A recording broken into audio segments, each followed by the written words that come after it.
It is July 2015, Altiplano Federal Prison, Mexico. The most dangerous man on earth has just vanished. Joaquin El Chapo Guzman, the head of the Sinaloa Cartel, has escaped through a tunnel dug directly beneath his prison cell. The tunnel was 1.5 kilometers long. It had ventilation. It had lighting. It had a motorcycle on rails. This escape cost millions of dollars to engineer. And someone had to move that money. Someone in a suit. Someone with a briefcase. Someone sitting inside a glass office in a legitimate bank, signing documents, filing reports, smiling at regulators. Today, we are not talking about the man who ran the cartel. We are talking about the man who ran the cartel's money. And here is the question that will keep you watching. How does a respectable banker launder $900 million for the world's most wanted criminal and walk free? But to understand this, we must go back. The Sinaloa Cartel did not begin as a financial empire. It began as a drug trafficking operation in the mountains of Sinaloa, Mexico, moving cocaine, heroin, and methamphetamine across the U.S. border. By the 1990s, El Chapo had turned it into the most powerful drug trafficking organization in the world. But power requires infrastructure, and infrastructure requires money. Clean money. Drug cash is useless if you cannot spend it openly. You cannot buy property, pay soldiers, bribe officials, or fund tunnel construction with unmarked bills stuffed in a backpack. You need banks. You need wire transfers. You need financial institutions willing to look away. Enter HSBC, one of the largest banks on the planet, headquartered in London, operating in over 60 countries, trusted by governments, corporations, and ordinary citizens worldwide, and allegedly trusted by the Sinaloa Cartel. Here is the full scale of what investigators later uncovered. Between 2006 and 2010, the Sinaloa Cartel, along with another Mexican cartel, the Norte del Valle Cartel from Colombia, moved approximately $881 million through HSBC's U.S. operations. This is not a rumor. This is documented in the United States Department of Justice's own official deferred prosecution agreement signed in December 2012. HSBC Mexico accepted bulk cash deposits from the cartel. The bank's teller windows in Mexico were allegedly designed wide enough to fit the specific boxes that drug traffickers use to deposit cash. This detail, reported by US Senate investigators, is not a dramatic metaphor. It is a verified, documented fact. HSBC also stripped identifying information from transactions involving countries under US sanctions, including Iran, Cuba, Libya, Sudan, and Burma, allowing over $660 million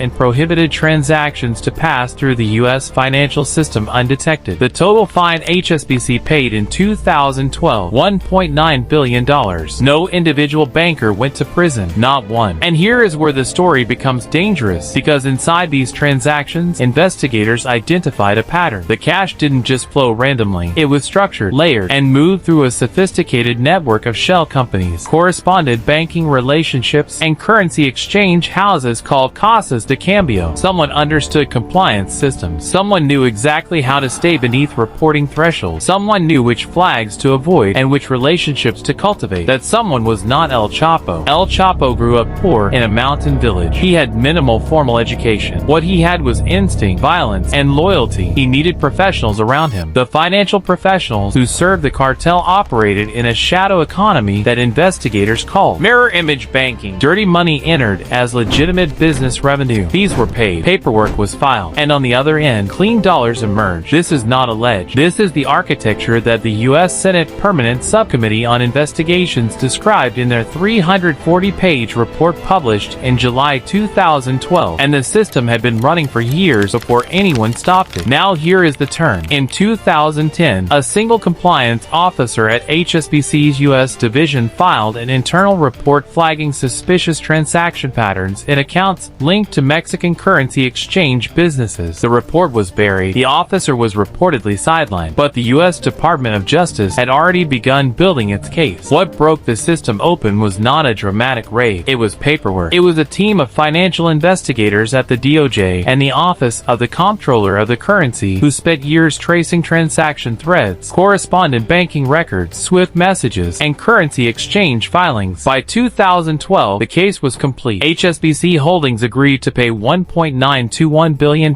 in the largest bank deferred prosecution agreement in U.S. history at that time. The bank admitted to violating the Bank Secrecy Act and the Trading with the Enemy Act. They admitted their anti-money laundering controls had failed catastrophically, but the deferred prosecution agreement meant the bank bank itself faced no criminal trial, and crucially, no individual executive was charged. The Assistant Attorney General at the time stated that the bank was considered too large for criminal prosecution without risking global financial destabilization, too big to jail. The resolution came partially, but years later, and quietly. In 2020, the U.S. Department of Justice unsealed new charges related to HSBC compliance failures. Separately, HSBC's deferred prosecution agreement was finally dismissed in December 2017 after the bank satisfied its obligations, meaning the prosecution itself was closed without a single conviction. El Chapo, however, was recaptured in January 2016. 6 months after his famous tunnel escape, he was extradited to the United States in January 2017. In July 2019, a federal jury in Brooklyn found him guilty on all 10 counts of drug trafficking, conspiracy, and murder conspiracy. He received a life sentence plus 30 years. The cartel's enforcer is in a maximum security prison in Colorado, ADX Florence, the same facility that houses other notorious inmates. He will never leave. But the financial architects of his operation? Most remain unnamed, some remain in banking. The system that enabled $900 million to flow cleanly through global finance. That system was fined, restructured, and quietly allowed to continue operating. Friends, this is the story that financial regulators do not want told simply, because the real lesson here is not about one cartel or one bank. The real lesson is about what happens when institutions grow so large, so interconnected, and so politically protected that accountability becomes optional. El Chapo is in a cage, the cage that held his money, that was renovated, not demolished. The unnamed compliance officers who did raise alarms, they were the unsung heroes of this story. They filed reports into systems designed to ignore them. They did their jobs while the institution around them failed its fundamental purpose. History remembers the criminal who escaped through a tunnel. History forgets the accountant who made the tunnel possible. So here is your question for today's comments. If a bank launders nearly $1 billion for a drug cartel and pays a fine instead of facing prosecution, is that justice, or is that just the price of doing business? Think about it carefully. If this story opened your eyes, share it with someone who needs to understand how global money actually moves. Like this video, subscribe to this channel, because the next story is even more buried than this one, and we will find it.